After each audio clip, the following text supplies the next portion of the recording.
మనిషి దగ్గర రెండు మార్గాలుంటాయి.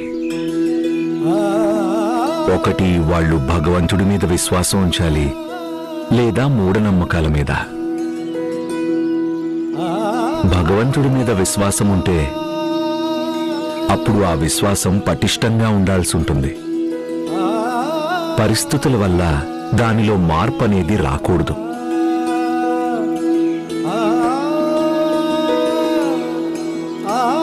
అలాంటి విశ్వాసం కలిగి ఉన్నప్పుడు మనిషి ఎప్పుడూ సతి మార్గంలోనే నడుస్తాడు.